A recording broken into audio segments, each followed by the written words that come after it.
Hi everyone. So today we're going to go over two key things.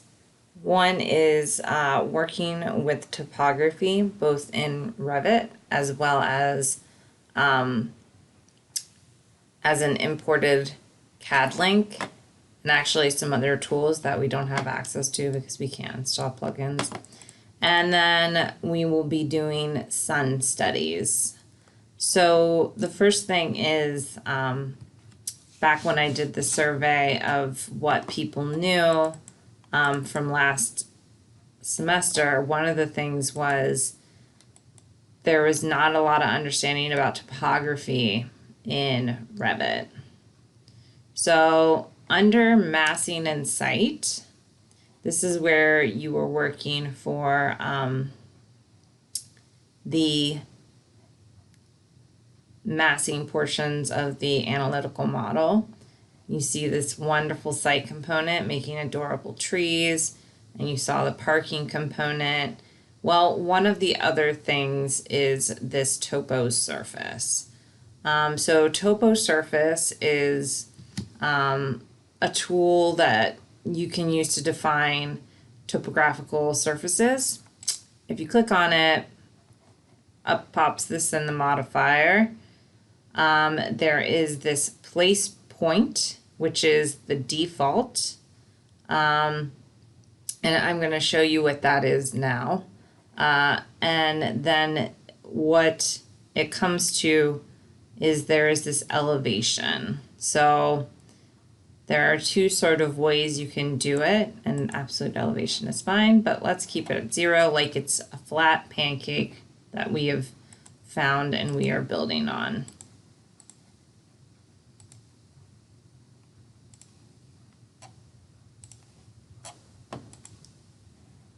Okay, here's our pancake. It's wonderful. And we click okie dokie. Let's just go have a look. By the way, do you like my 3D model? It's a sample file because I accidentally deleted my project from last time. Save your work. Anyways, so as you can see, it is a total pancake. Well, one of the things that you have to be able to do for the user and the certified professional exam is manipulate the topography and place a building pad. So you can't place a building pad until there is a topography. But let's just go back into this topo quickly and see what editing the surface does.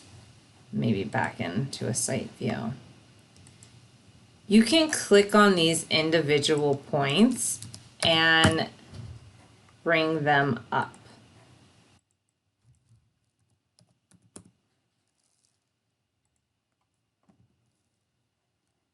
This is really drastic, but I just was trying to make a point. Let's just go ahead and hit okie dokie and see what happens in 3D view.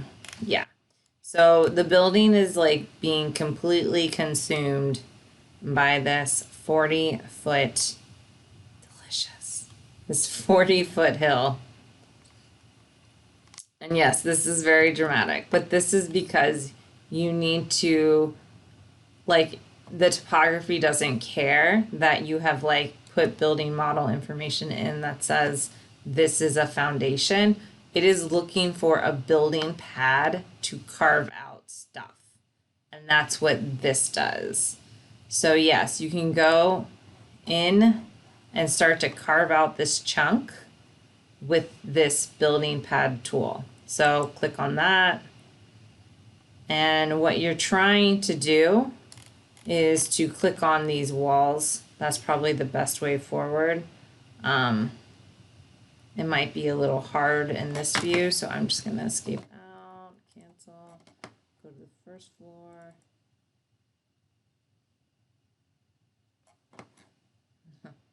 And look at all this work I did. Make a building pad. Still annoying, but whatever. You know what? This is killing me. So we're going to be savvy and we're going to get rid of some stuff. So type in VG whenever you want to get rid of stuff. Let's get rid of all. Let's get rid of all of them, uncheck them, and then only turn the walls on.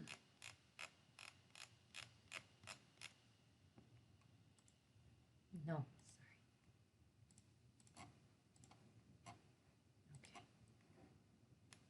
sorry. Okay. Oh, okay, this is going well. Well, I'm going to just go back to what it was, and I'm going to be lazy, and I'm going to draw it. No problem. I love drawing.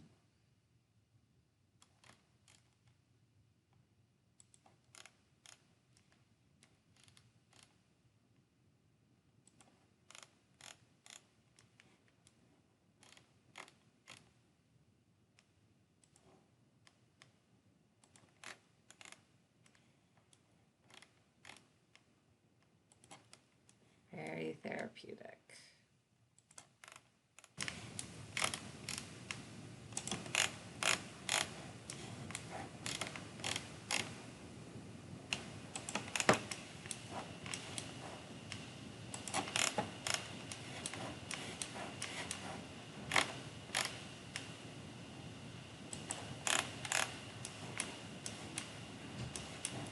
And we'll kill it right there. Why not? Perfect. And then we'll hit OK. So now we have this building pad installed on our topography, and we should be able to see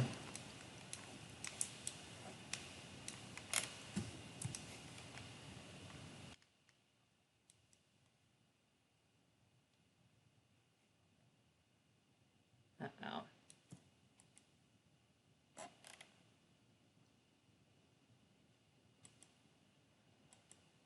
Uh-oh. Where's our building pad? There's the pad.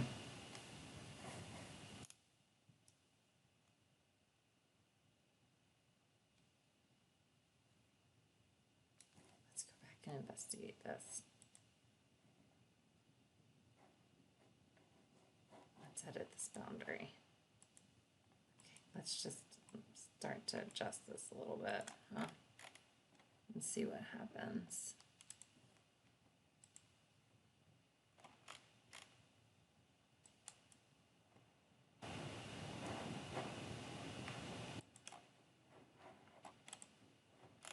Alright, so that's a little bit more apparent.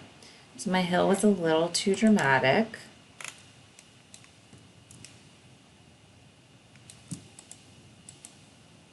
Oh, it's still not cutting it. There it is. So you'll see that unlike a foundation, the building pad will actually cut that ground away, almost like a retaining wall. So this is an important thing to include when you do topography. All right, so we're going to delete this dramatic thing because it's just a pain and it's not realistic. So go ahead, delete this because it's so insane. It doesn't help us at all. The next thing we're going to do that's actually productive is import a linked file. So again, this is something that is far more likely to happen, that you are being asked to take something that is already in CAD and use it as the basis, like perhaps you got it from the civil engineer. So that's really common. And just to bring your attention to this tool, it's called Link Topography. Again, we can't use it because we don't have the plugin on our precious computers here. But this theoretically would link you to your civil engineer using Autodesk Civil 3D if they did. And that would be the way that those two things would communicate. But in this case, we're just going to link the CAD. Over here in I will upload this to the assignment. This is a sample site plan. All of this is fine.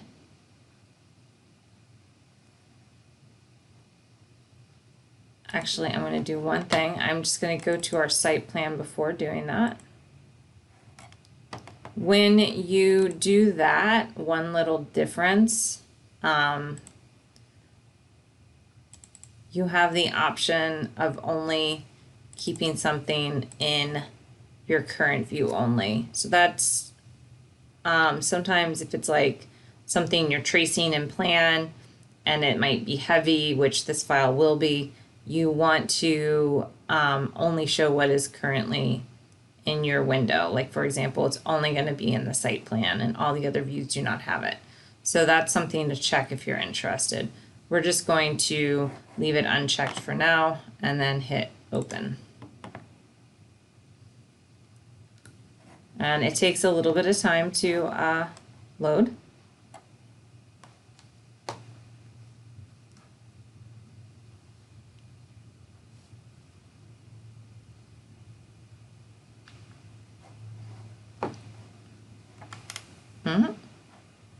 Okay, here we are. So now we have this topography. It's really big. So to see all that it is, we can type ZF.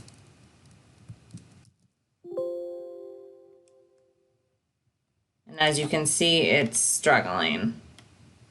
So one of the strategies is, again, civil engineers have these big files that often have a lot of information in them that you do not need. For example, buildings, trees, codes, all these things. This might be a tree. Maybe it's just a cloud for correcting information. Not sure. So in order to sort of know what you are dealing with, so again, in order to find out what these layers are, we can query.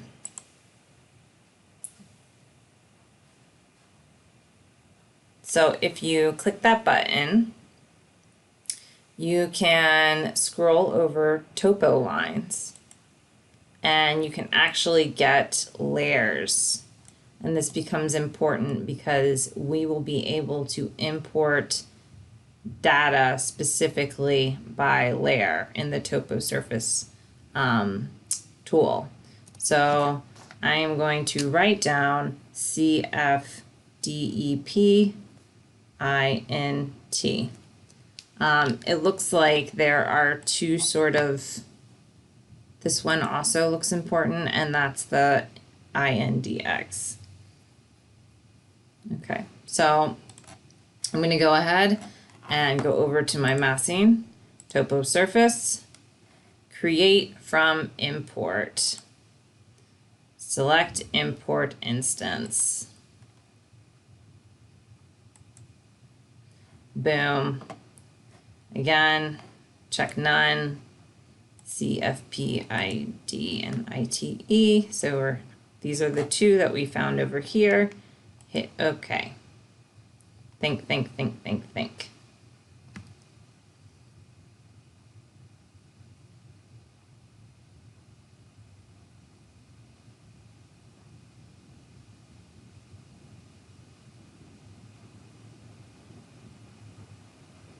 Okay, so you see all of these dots. That is the same amount, same kind of dot that we were creating with the initial surface. So this would have taken a lot of work to make accurate in the same way, and this took far less time. So let's just go ahead and hit yes.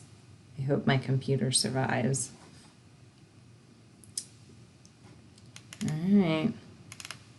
Oh, okay.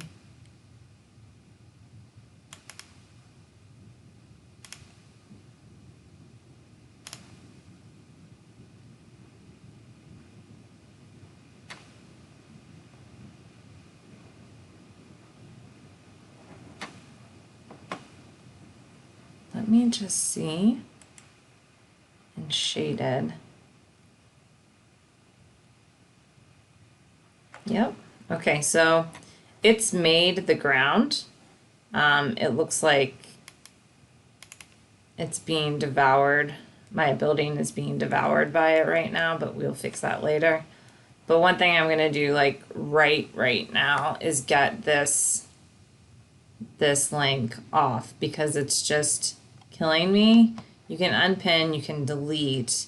There are that's definitely an option, but sometimes you go through all the trouble to like move and rotate and put something in a specific place.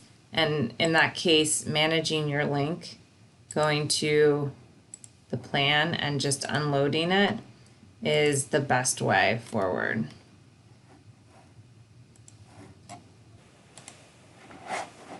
Okay, and so like I said, the model is devoured, so let's try and move it a little bit. I feel like we're gonna have to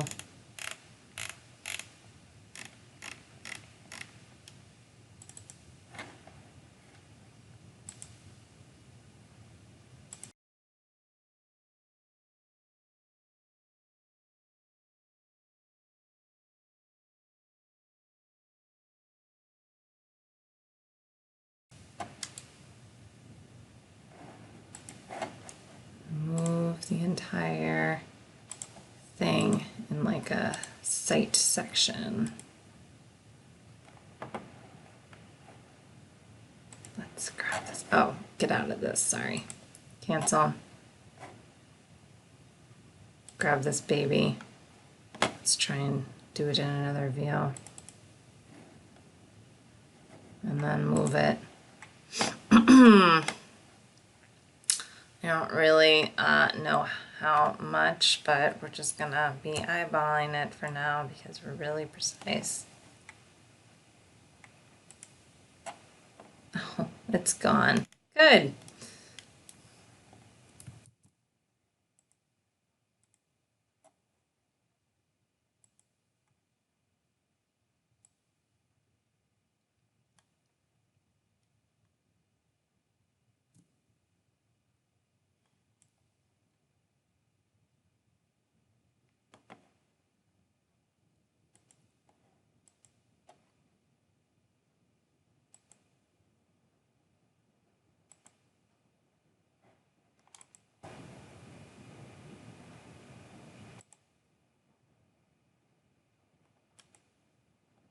Okay, now we're getting there.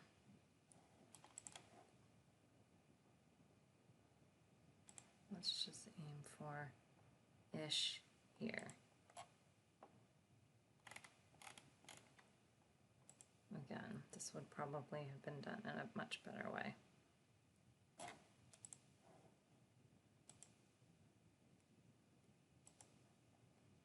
Okay, so this is the beginning of that nice topo.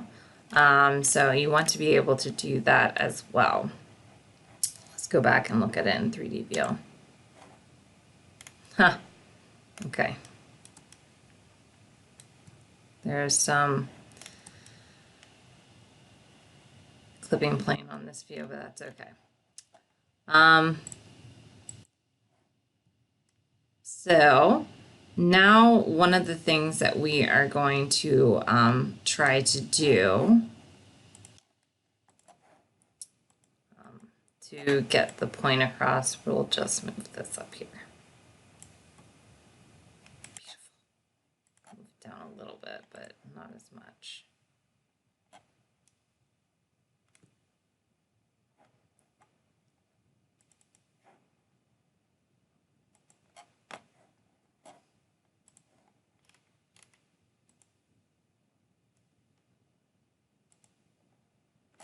Whatever, that seems wonderful.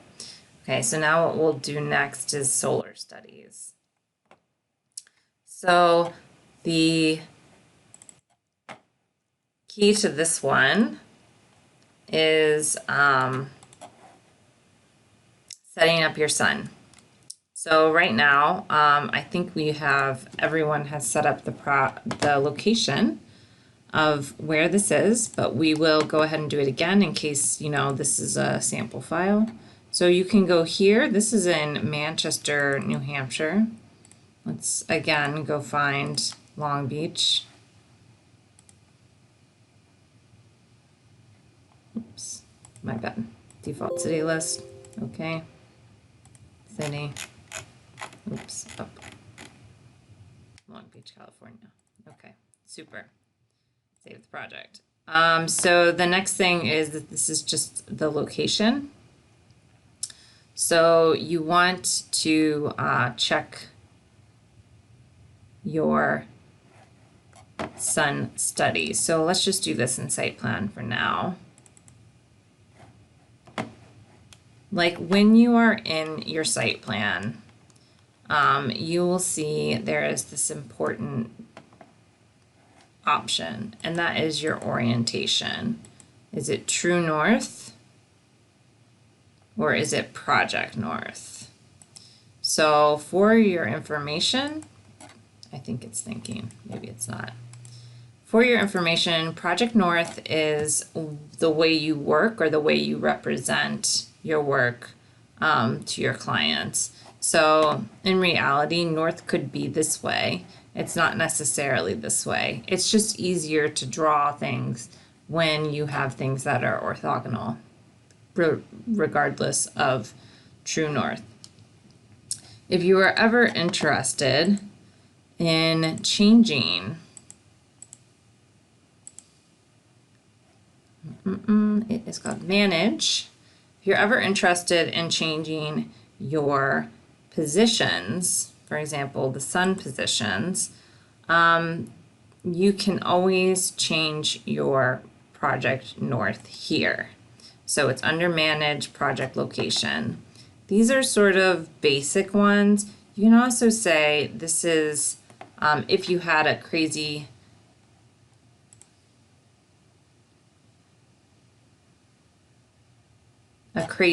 like shaped building and you wanted to align it, you would be able to do so with that tool. So after, whenever this is done, this is going to align that line to the horizontal north, and then the building will, everything will rotate with it.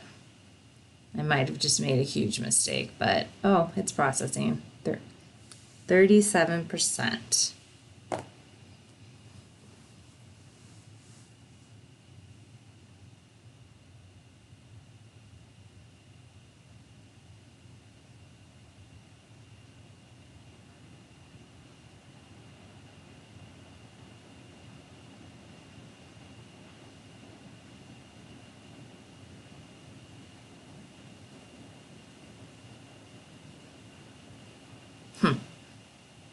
Yay, 7,000 things were rotated. Okay. So that's how that works. So when you are in Project North, that's how you work, but True North is the actual thing you want to be on, because that is what actually gives you the appropriate sun information. Next thing you want to be on is your sun settings. Well, you can turn your shadows on now. And now we'll go into the sun settings.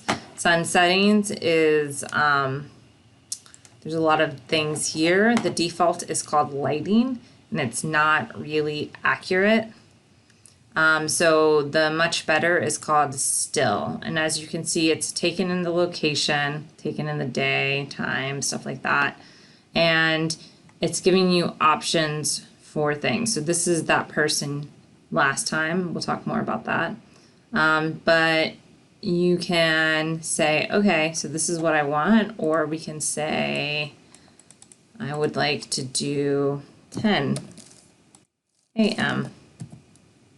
and apply, and that's what it looks like at 10 a.m. You can change the date and all that, but that's the general idea behind this. So let's say, okay. Another fun tool is the sun path. So you turn the sun path on and just ZF again because it's probably really big. This is your sun path. So again, it's like this little nice tool that you can physically interact with. So you can grab the precious sun, move it, and then the shadows will respond to it. This also, like in and of itself, makes an excellent diagram. You can change the time of the year, the time of the day. So all in all, this is a pretty strong tool. You can make this thing smaller as well. It has like a percentage size. So if you made it like 50%, okay, whatever, 100%.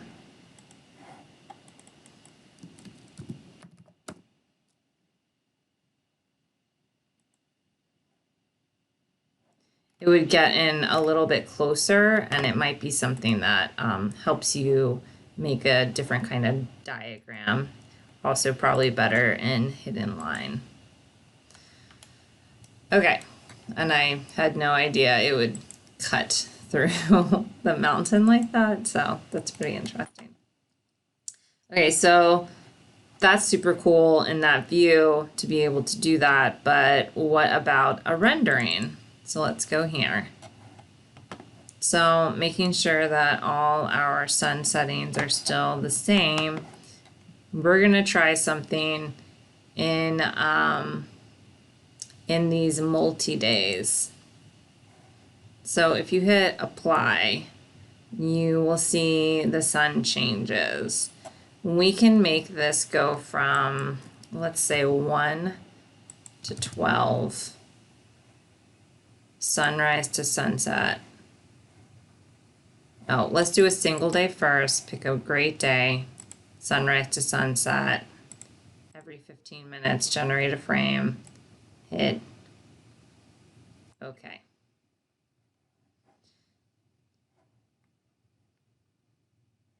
When you are done with that setting, you come, make sure your shadows are turned on, and you can preview your solar study. The preview button is up here, and you can hit play, and it will play through the way the sun moves through the space. So that's fantastic. I love it. Go to, oops, save, and then file, save as. Oh, sorry, export, images and animation, and a solar study. All the frames, frame per second. So this relates back to actual cinematography. Frames typically in a movie are 26 seconds per second, 26 frames per second. So that's been the sort of standardized best way that human beings cognitively, smoothly see things. Autodesk is defaulting it to 15. All right, fine. You can also include the time and date that you did it, but I don't really like that. So there you go. Lesson 3. Sure thing. Saves as an AVI file. Sounds legit. Hit OK.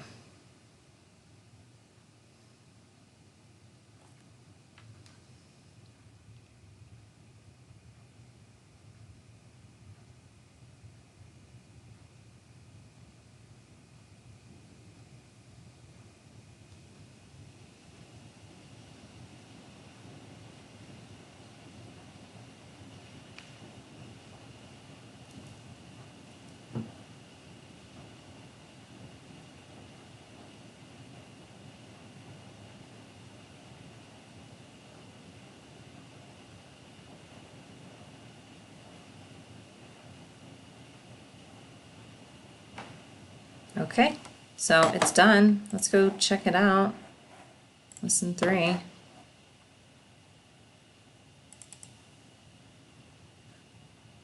Whoop, whoop, whoop. Super nice. Okay.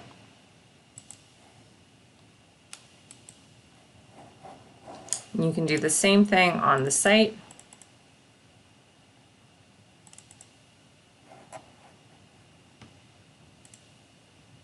Turn your shadows on. Wait. Shadows on. There you go.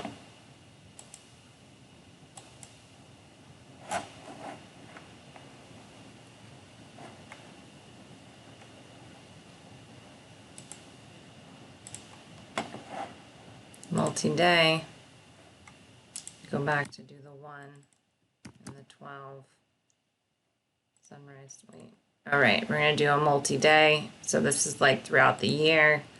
1/12 to 12/12 time interval. 1 week. That sounds good. It's 48 frames, same length. Hit OK. What? All right. That must be an insane time that we did. That makes no sense.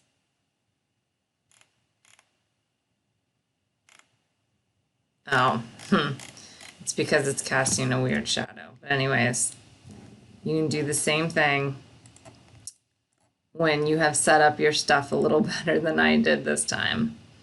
But you can do this really wonderful animation of your site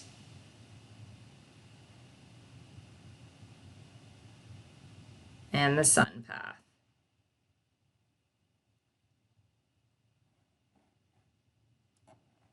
Okay, so that's it.